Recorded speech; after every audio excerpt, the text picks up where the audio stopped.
ওই লালু বেটা জোয়ান পোলা বইঠে ধরস না। আয় বইটে ধরি, বাইশ তো আয় বললো, আর মাত্র কয়েক মাস বাকি। হাইরে মাঝির পোলা ঢোল বাজায় গাধা। কাল থেকে রশিদপুর মেলা, জব্বার চাচা সংবাদ পাঠাইছে, লাঠি খেলায় তোর ঢোল বাজার লাগবো। কোনো সমস্যা নাই, চাচারে কইও আমি রাজি। মাথা ফেটে গেল তো। হ্যাঁ তাই তো দেখছি। মাথায় সেলাই লাগবে, লোকটাকে ডাকো তো। এই যে ঢুলি, রাজকন্যা তোমাকে ডাকে। আরে ও লালু, এই মায়া না প্রতি বছর বাইশে মালা দেয়। তোমার তো মাথা ফেটে গেছে। ও কিছু না, আমি দেখলাম তো, খুব জোরে লেগেছে। এই যে ঠিক হয়ে যাবো। না না, সেপটিক হয়ে যাবে, সেলাই দিতে হবে। আমার সাথে ডাক্তারখানায় চলো। লাগবো না, দুব বাগার চাবায় মাথায় ঘষা দিলেই ঠিক হয়ে যাবে। গরিব মানুষের গরিবই ওষুধেই কাম হয়ে যায়। রাজকন্যা, বেলা হয়ে গেল। হুজুর সন্ধ্যার আগে আপনাকে বাড়ি ফিরতে বলেছেন। ডাক্তার দেখিয়ে নিও। শোনেন, 22-এর দিন এইবারও আপনি কি ফুলের মালা দিবেন? দেবো তো। তুমি কোন জ্ঞান নৌকা চালাও? আমি না, ওরা চালায়, আমি চায়া চায়া দেখি। তাহলে ফুলের মালার কথা জিজ্ঞেস করছো কেন? আমার খুব মন চায় ওই মালাই না আমার মায়ের গলায় দেই।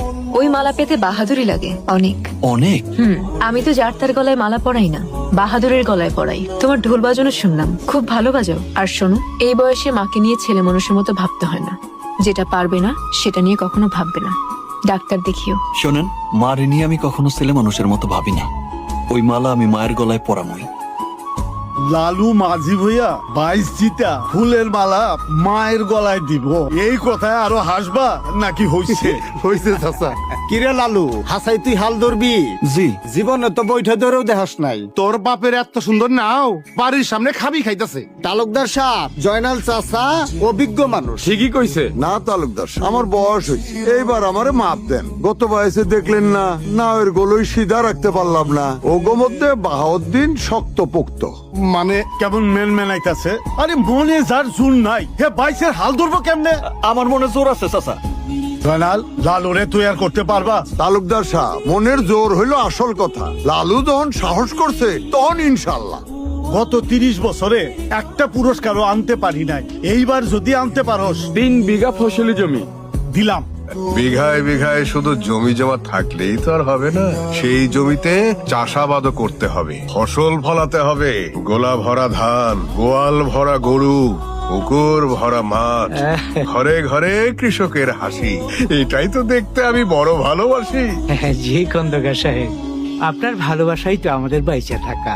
সবাই তো আপনার সম্মুখে আইসা কথা বলার সাহস রাখে না, তাই দায়িত্বটা আমার কাঁধেই বর্তায়। ডিপ টিউবওয়েলটা সংস্কার না করলে এইবার চাষাবাদ করা অনিশ্চিত। গত কয়েক মাস ধরে অফিস পাড়ায় বহুবার যোগাযোগ কইরাও ডিপ টিউবওয়েলের সংস্কারের ব্যবস্থাটা করতে পারি নাই। এখন আপনি শেষ ভরসা। সকলের শেষ ভরসা আমার নানা যান। গঞ্জে গিয়ে আজই ডিপ টিউবওয়েল সংস্কারের ব্যবস্থা করবেন, নইলে আপনার সঙ্গে আমার আড়ি। হায় হায়, কেমনে থাকিব আমি পারি যদি রাজকন্যের সহিত বাক্যালাপ করিতে নাহি পারি। মেম্বার, নিশ্চিন্তে বাড়ি ফিরে যাও, সকলকে জানিয়ে দাও ডিপ টিউবওয়েল সংস্কারের কাজ হবেই হবে। এই বুড়ো, পলকহীন দৃষ্টিতে কি দেখছো? দেখছি আমার মাতা খাদিজা বেগম, আমার কন্যা তোহরা বালকে।